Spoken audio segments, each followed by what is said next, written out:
استموی دیهای سنتوده بود. امروز بندگی کردن. بسیار آدما میشناسن با این نزورا.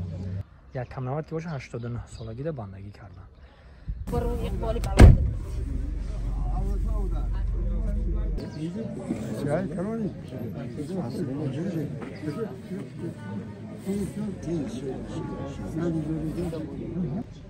سلام و درود به کل هموطنان، به کل برادران، به کل تماشابینان. امروز در دهه سنتوده ما جنازه اماکی نزورمون البته که بسیار شخصیت خوب ستومی دهه سنتوده، یکی از ستومای دهه سنتوده بود. امروز بندگی کردن. بسیار آدما میشناسن با این نزورا. امروز جنازه داره.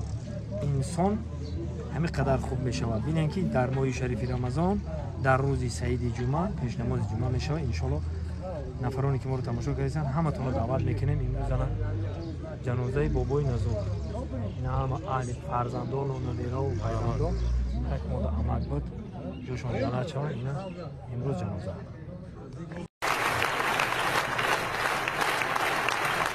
معلم شاکر فهمای ما شما میشناسیم، لیکن نایه دغره بیرون از دغره میشناسند.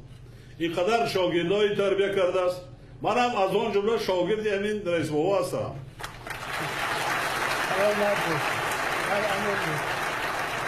رئیس اتفاق کسبه خواجگی بودم. رئیس بابا رئیس اتفاق کسبه کارکنان خواجگی قشلاق نایه دغره ما یک جا کار کردیم. وقتی که برادر کلانی من همراه خدمت میکردن در لووف اوکراین امروزه در سرحد پولشا و بعدی 3 سال ادای خدمت برادر من را در آنجا کشتند. همین اکای نزور، اکای نماز، هر دو برادرها در یک جا خدمت میکردن.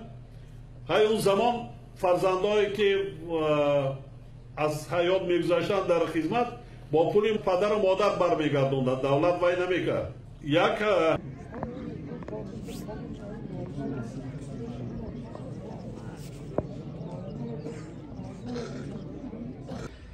اینا دوستای عزیز نه با همراه پدرم اومده استادم گفتم اوتا خیلی ای گفت اما کی گفت ایما 4 سال کلون ای اوتیما 85 بود که دستای 4 سال کلون که باشه هم یک کم 90 ده با این نزور بندگی کردن. در سال یک کم 90 که باشه 89 سالگی ده بندگی کردن. خیلی برادرای عزیز چطور گفتیم اماکی نزور یک شخصیت بودن که برادر پیشوای ملت در خدمت یک جای خدمت کردگان. برادر پیشوای ملت در خدمت بندگی میکنن. همه لباس و آودانی که آب میخوردند و دیگر همو در ارمیه چه همین در پیشمیشو که همین میگیره و این هم خدمت بود میکنه با این نزور. بعد پیشمیشو که میگیره و همون پیشوای ملت مونه برادرشونه پیشمیشو که میگیره راست میآید دنغره خونه مادر پیشوای ملت تق میکنه. میدره میگه که من خیلی خط سیاهش آمادگی بوده. میگه من همین صورت و مثلا لباس و همین چیزایی که ای فرزند شما بود اینا گرفتم آوردم. بعد میگیره میورم همون پیشمیشوکش میته ای همونجا مادر پیشوای ملت با این نزور فرزند گرفتگی بود.